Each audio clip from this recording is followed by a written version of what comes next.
I'm Brian Walsh, and I'm with the Center for Technology Commercialization and the CTC, and I'm here with Teresa Esser, Managing Director of Silicon Pastures Angel Investment Network.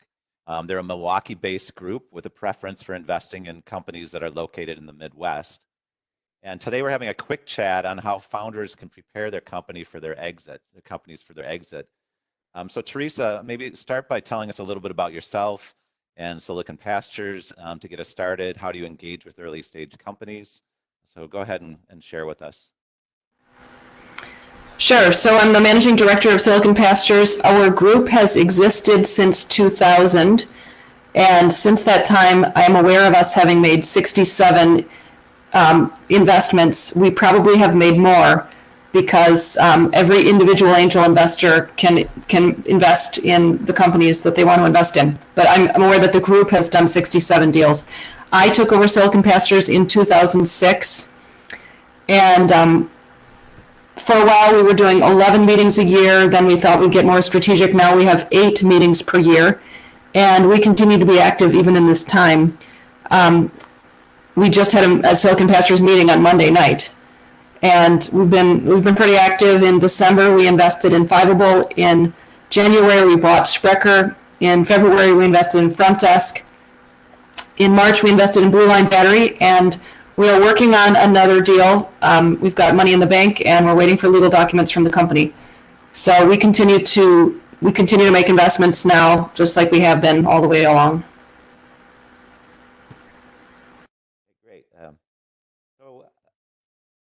Let's set the foundation for the theme for today's conversation.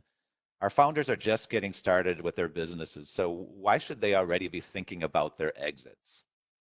Okay, so we make investments, we do not make grants. When we make an investment, it is our intention and our hope that we will get a return, a good return on our investment. We would like to make at least 3 times our money, 5 times our money, 10 times our money. Over the years, we have made, we've gotten good returns where we've gotten 2 times our money back to 22 times our money back. So, so we always want to think about how we're going to get out. This is not, it's not a donation. When a person decides to invest, when they decide to buy a house, they're always thinking about the retail value. The resale value of that house. Like if you buy the house, you hope and expect that the value of the house will go up, such that someday later, when it comes time to sell the house, it'll be worth considerably more than it was when you invested in that house. It's the same thing with an angel investment. When you're buying a car, you want to know what the resale value is. With a car, you expect the value of the car to go down because you're going to depreciate it. But with an angel investment, you want that value you want the value of the business to go up. With a publicly traded stock, we certainly hope that everybody can make an investment at buy low, sell high.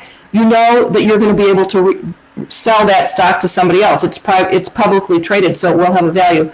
With an angel investment, you need to be really clear and deliberate about how you're going to get out, and it could take work to get out. So investors want reassurance that the entrepreneur is on the same side with them, and everybody is driving toward that exit.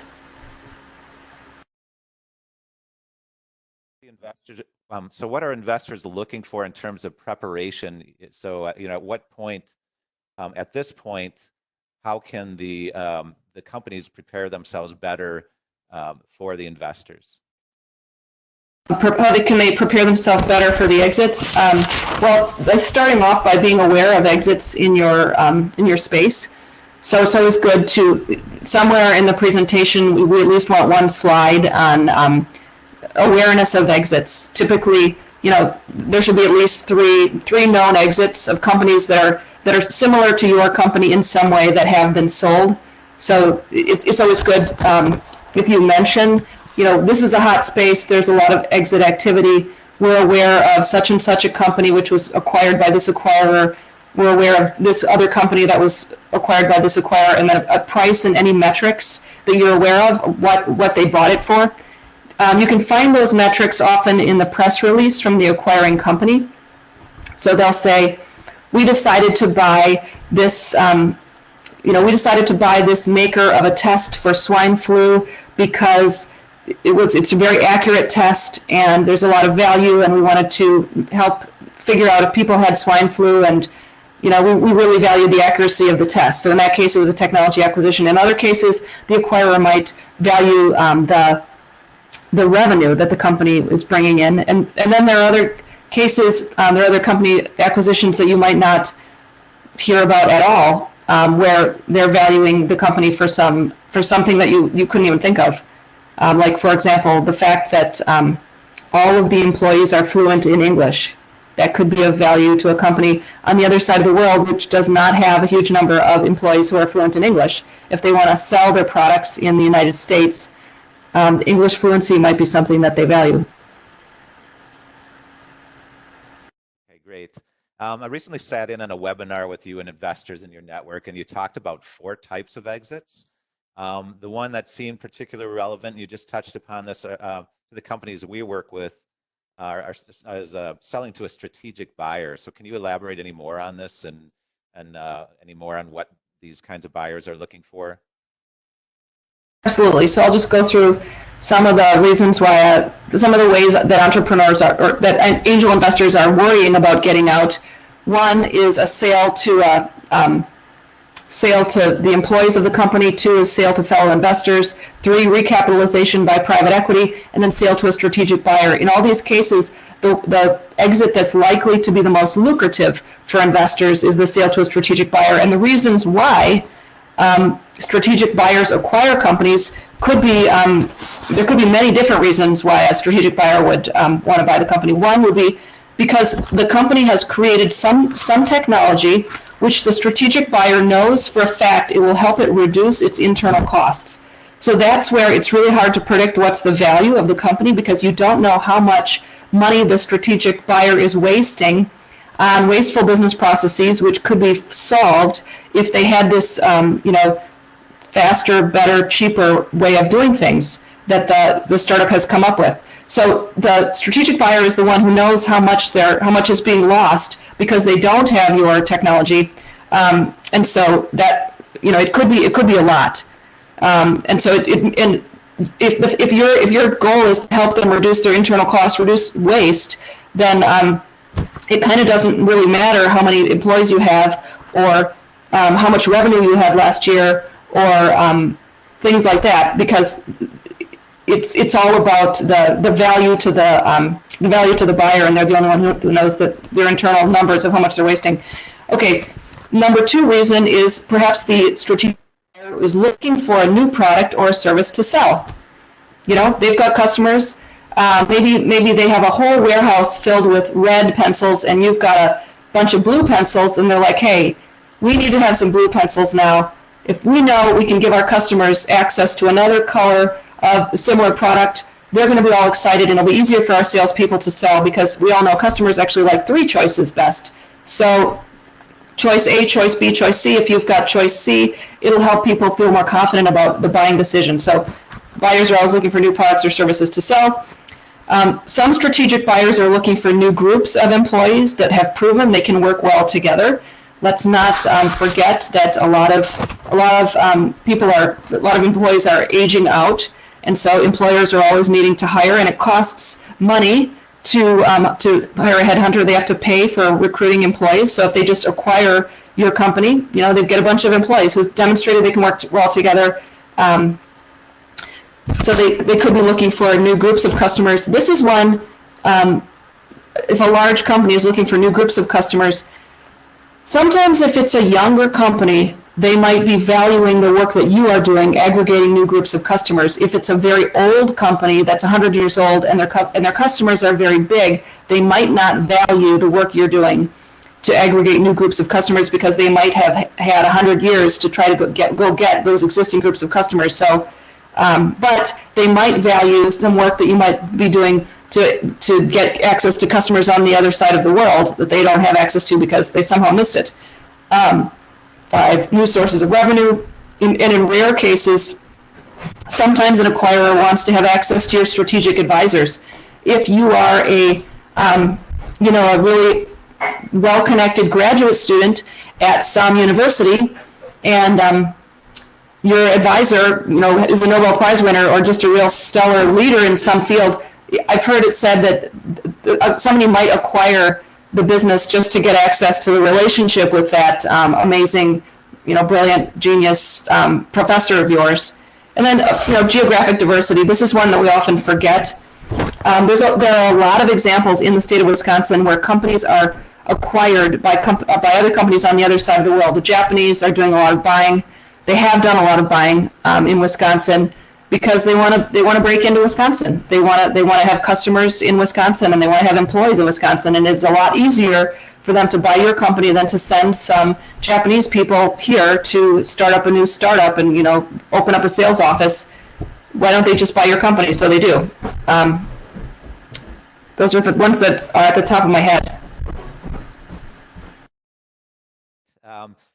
Great. Related to this, a lot of our the teams that we work with ask questions about strategic networking. Are there any tips that you can give for them reaching out to find partners, collaborators, to set themselves up better for talking with people like you, investors, and for their exits? Sure, tips. I was recently approached by a company. I had a conversation with a company from the other side of the world, and they said, we are looking for new products to sell. And I said, oh, great. They said, do you have any products in this category? It was a food business. And I said, well, let me tell you about Sprecher Brewery. We just bought a brewery. And they're like, okay, what else do you got? So you could start by having a conversation with somebody. Can we work well together? You could produce something here, whether it's food or technology or anything, and then ship it to them, and then they could resell it to all their customers that they have over there.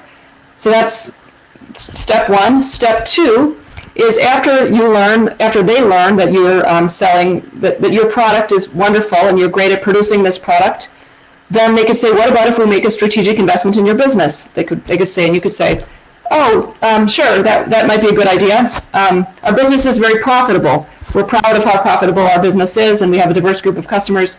So we're raising around. So maybe you raise money from 10 people, and they buy one unit, and the other 9 buy the other units, and you've raised your money. And then eventually you could say, we'd really like to sell our business, and then they say, we'd like to buy it because we do believe your business is profitable and we want to invest money in the United States market. And we've demonstrated that we can work well together, and we've gone slowly and we've been diligent. And we know that you guys are honorable and trustworthy and that there's real business there. And so why don't we think about acquiring your business? So that's one way of strategically, you're just taking it one step at a time and beginning the conversation. In other cases, entrepreneurs, especially in this COVID environment, they have conversations with competitors, and they say, okay, to be perfectly honest and perfectly blunt, who's going to be the last person standing in our market?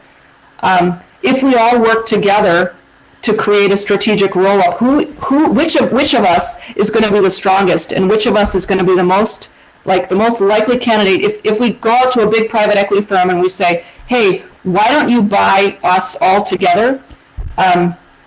Then we'll all get bought out, and private equity will own a big business with lots of different units, whereas before we were trying to compete with each other. So that's a roll-up, exit with a roll-up. But then you can also go to a larger competitor, and you can say, hey, why don't you talk to this private equity firm? This happens. I'm delighted at this happens a lot in Korea. You say, I'd like you to buy this company, but you don't have enough money to do it. So why don't you get some money from the government through one of their sovereign wealth private equity funds? You put up half the money, the sovereign wealth fund puts up half the money, and you acquire us. Let's say the business has $50 million in their bank account, and the sale price of your business is $100 million.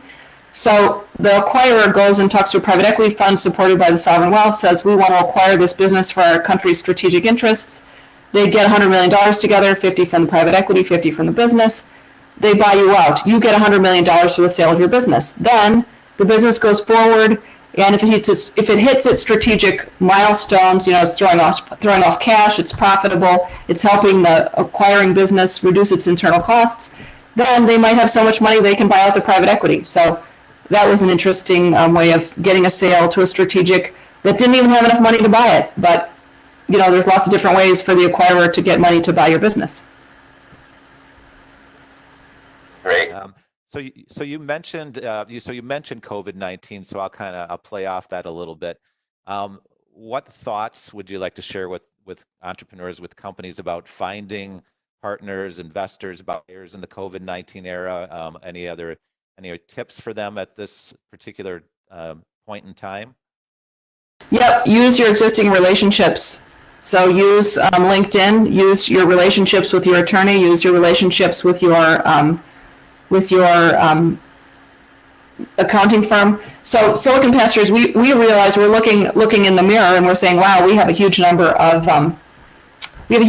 existing relationships that we've developed over the years with investors that we've tried to pitch to become angels who are members of our group, with large family offices we've tried to pitch to be members of our group. We should be going to every single one of our LinkedIn contacts and saying, is this a person who can acquire the business? Is this a person who can acquire the business? Is this a person who can acquire the business? A lot of people are lonely right now. They appreciate inbound emails. They appreciate phone calls. They appreciate an email saying, can I call you? Can you brainstorm with me? Small businesses, everybody knows they need help right now. The government is giving help to small businesses right now. So this is a great time to reach out, and you differentiate yourself from others by making that phone call, or by at least sending the email saying, do you have time for a phone call? I'm trying to do a business. I wonder if you could give me any strategic advice. Could we set up a call? And don't take it personally if somebody says, I need to postpone our phone call. I can't. So before this webinar today, somebody said, I was supposed to talk to you at 1 p.m. today, Teresa. Can we meet? Can we talk on Monday or Tuesday? Don't ask why. Don't worry about why. Just saying yes, absolutely. Send them a calendar invitation for a half-hour conversation or 15-minute conversation. Just let people know that you exist, you're out there, you're still trying. And you don't have to. Okay, you don't have to hire an investment banker and pay them a monthly retainer from day one. You can work on do your internal homework and say, what would an investment banking teaser look like if someone was going to prepare an investment banking teaser for my business? Look it up online. What is an investment banking teaser? Okay, it shows the merits of your business. This business is located in region. This business is located in Wisconsin. This business has this much revenue. This business has proprietary technology that solves this problem. There are people who have a mandate to find businesses, and they cannot find them until an investment banking teaser is created. So it costs money to engage these people, but if you actually know what you should be driving toward, that's a good blueprint for your board meetings. You can say, hey, in this month, the only thing anybody is going to want from our business is to reduce their internal costs. We know that we're going to get bought from a strategic buyer who buys our business is going to want to buy our business, and they're going to value our business on how we can reduce their internal costs. So every day at every board meeting, we should say, what are we doing? How are we doing to reduce our internal costs?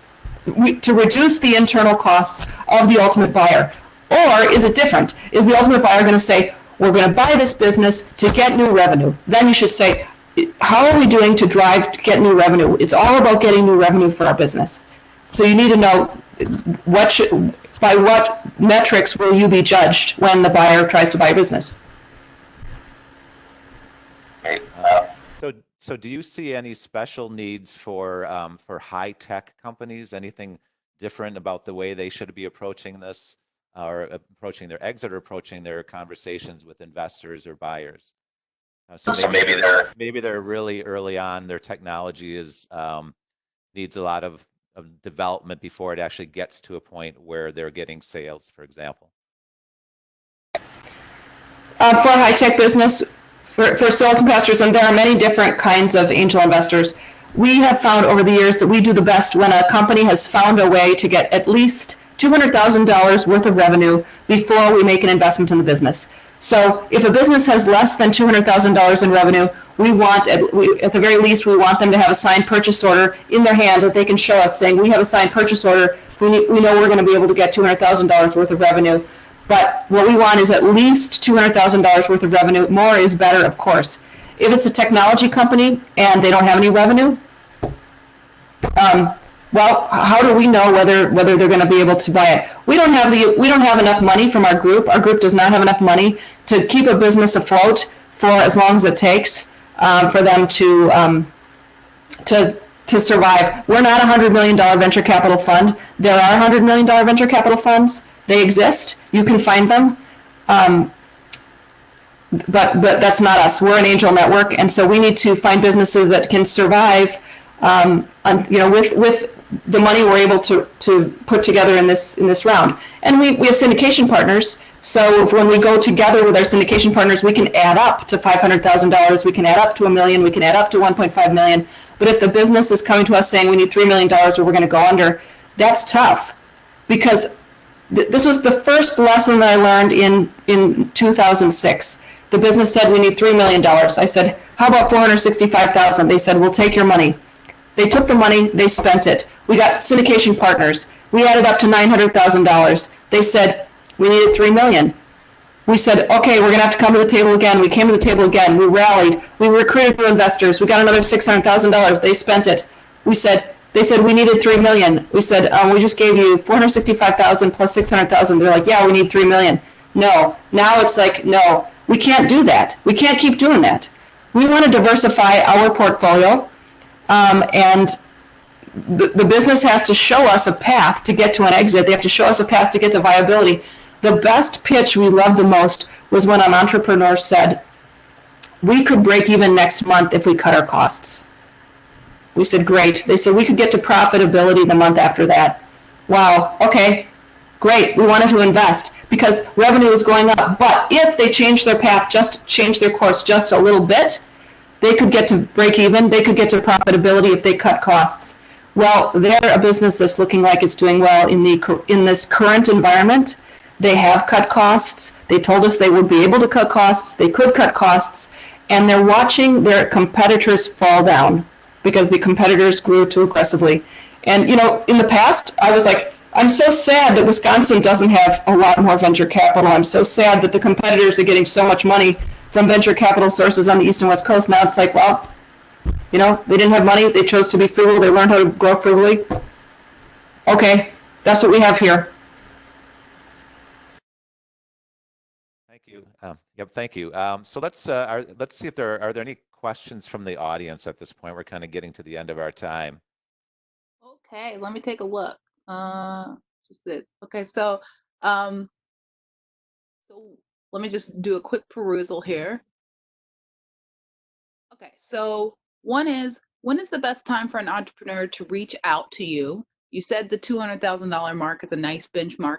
If there's anything else to add to that, that would be fantastic. And then I guess added to that, what are a couple of mistakes that you see entrepreneurs make for investments? And I don't know if that means once they get the investment, the mistakes that they make in managing that money, or the mistakes that they make in trying to actually, come and work with an investor.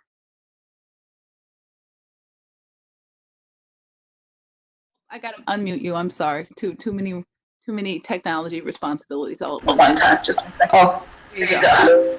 Okay. So just to review the first question, when's the best time for an entrepreneur to reach out to us? If you have a non-confidential executive summary, like a one-pager, it doesn't hurt to send it. To us. We'll just share with our selection committee. We're looking for businesses that have at least $200,000 in revenue. But we hope that you're going to have such a hot business that when you cross that threshold, you're going to be desirable to many different groups. So we hope that you're going to send us that.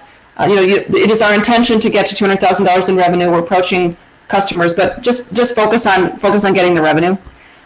And reach out to us with an executive summary when it's time. Okay, mistakes that people make. There's so many mistakes that people make. But being polite, being normal. Okay, we had just had a big question. Should an entrepreneur invest his or her own money in his business, in his or her own business? Yes. Should you invest your own money in your own business? Yes. So it shows us that you believe in your own business when you believe strongly enough in your own business and the profitability of this investment that you are investing your own cash in this business. And it should be your own cash that you made in some way. And we don't want to only hear that you got the money from your parents, they bought you a CEO job, for your graduation present, and you called your family members and they kicked in some additional money, and you never invested a penny in your business, and you think that's a sign that your business is doing so well.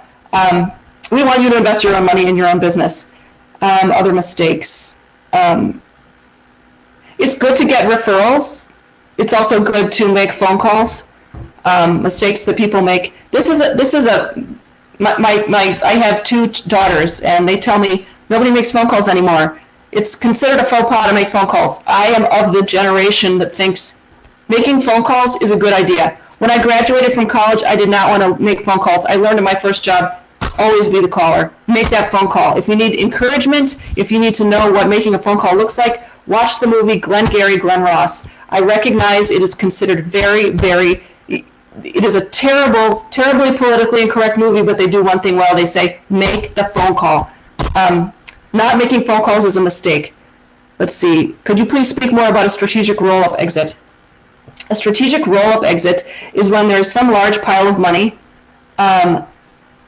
where, let's call it a private equity firm, where they want to invest in growth. So they find some entrepreneur that they like, some CEO that they like, that they get along with, that they trust. And they say, okay, CEO, we're going to set you up. Find businesses that are growing fast and acquire them. So, the business that the starter business is the one that's good. The CEO is going to keep on being the CEO of the businesses as they acquire it. They find some little business, maybe it's losing money, maybe it's your business, maybe it's not your business. They buy it.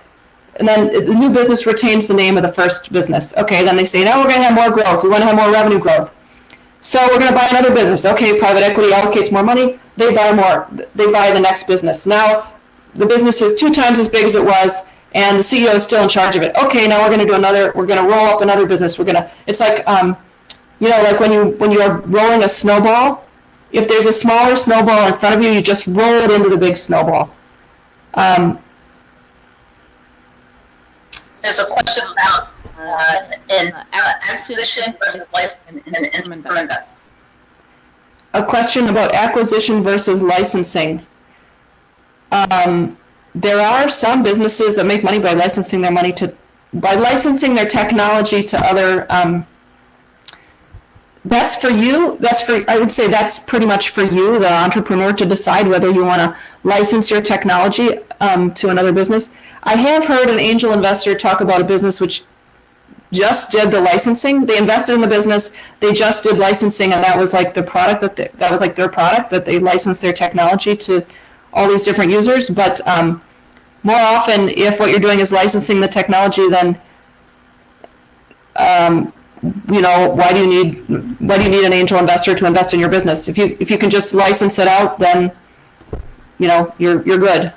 For a platform technology, are licensing models of interest to an investor, or are you generally only interested in acquisition? Yeah. You're kind of going directly to the acquirer. You're getting money directly from the large buyer, and you're the one who owns the patent. So you can just, that's kind of rare. For high-tech founders who are scientists, technologists, how important is it to hire a CEO from a business to get investments and an exit for high-tech founders who are scientists, technologists? Okay.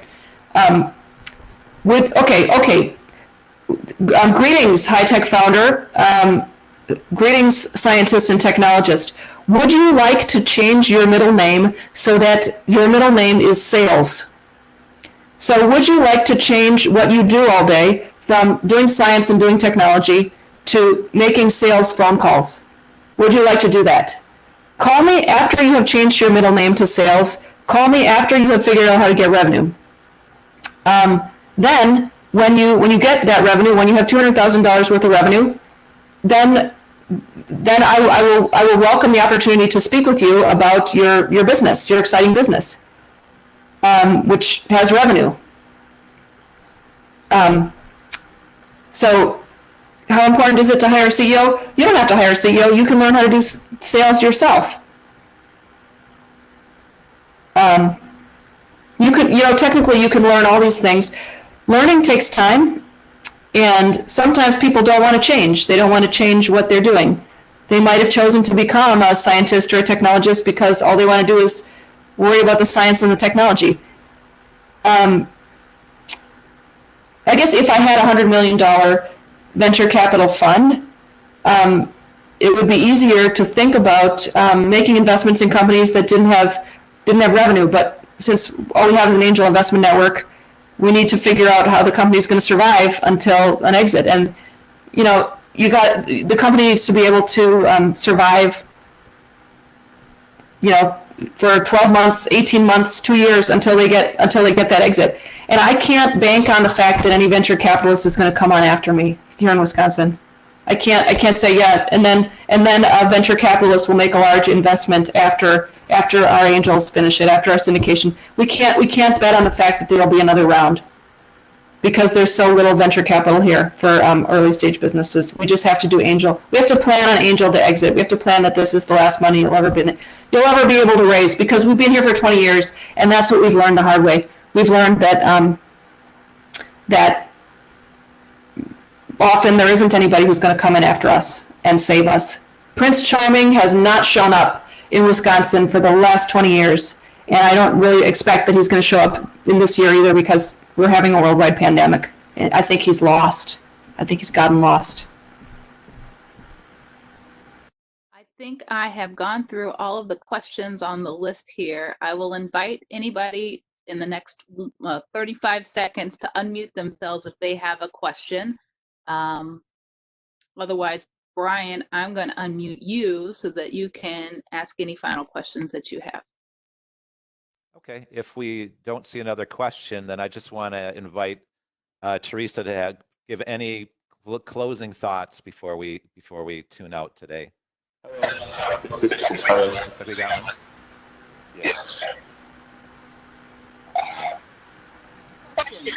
Yes, you spoke about private equity, a sovereign private equity fund. Does that only exist in Korea, or are there other places in the world where it exists, and is there a place to learn more about that? Thank you. Sovereign equity fund. Okay. And I'm so thrilled that you asked that question, because the name of the Wisconsin Sovereign Wealth Fund is SWIB, the State of Wisconsin Investment Board. And David Villa of the State of Wisconsin Investment Board is going to be giving a webinar to the Rotary Club of Milwaukee, RCM, which I'm a member of, and it's going to happen on May 19th. Okay, so the State of Wisconsin Investment Board is one of the most conservative sources of financing in the world. I think they have $128 billion, billion with a B, under management, but please feel free to check their website and learn more about it. So I wonder what their strategic plan is. Does the State of Wisconsin Investment Board, does that $128 billion private equity, pile of money, $128 billion, is there any strategic mandate for investing that money for the good of the people of Wisconsin? That's a good question. I would love it if you would go to that webinar, the Rotary Club Milwaukee thing with David Villa. We're allowed to bring guests. Or just, ask them yourself, because while I can tell you what the Japanese government does with their sovereign wealth, what their mandate is, while I can tell you what the Korean government does with their sovereign wealth, I cannot tell you what the State of Wisconsin Investment Board, or SWIB, has for their strategic mandate other than making money. And if you just look, you can download every single investment that they've made, and you can look for themes. And I have done that. I've downloaded the list of their investments that they made all over the world, and I haven't found a theme, and I do not know whether they have any mandate that says you should help the people of Wisconsin, or you should invest in Wisconsin. I can't see anything anywhere related to any kind of sovereign wealth mandate that they're following, and it's a question that's come up, And I'm really curious, and I would love it if more people were asking that question. And I would love if they were asking that question directly to the person in charge. And I hope that you do that. I will. Thank you. Okay, thank you for that. So Teresa, do you have any final thoughts or final things you'd like to share with our audience? Be strong, and it's not embarrassing to fail. Just keep on reaching out. Keep on reaching out, because every investor also, every venture capitalist also has to beg for money from their limited partner. Every family office has to beg for money from their family members. There's always somebody older and somebody else that you have to beg for money from. So we all want to see how good you are at begging for money. We all want to see how much personal integrity you have, and we want to see how much self-respect you have, and we want to see how you handle rejection. What we don't want to see is when we say no to you for the first time, that you get mad at us, because we have gotten our own shares, we've gotten our own no's, and a lot of us have come up through sales. And a lot of us have made the phone calls and gotten the rejections and had done the in-person calling, knocking on doors. A lot of us have done that, and we've learned how to use the phone. And I really hope that everybody learns how to use the phone. It's a great tool, and it's a great defense against loneliness and isolation that we're all facing right now. So. Thanks. Yeah, thanks for that insight, those thoughts. I'm sure to give our entrepreneurs plenty to think about. Before we say goodbye today, I want to remind our audience that CTC is a state resource that's here to help you actually secure federal funds for commercialization of innovative ideas. So please don't hesitate to reach out to us for counseling, for programming that we have to help you along the way. And I want to thank everyone for joining us. And of course, I want to thank you again, Teresa. This has been great. And we'll talk to you all soon on the next Quick Chat.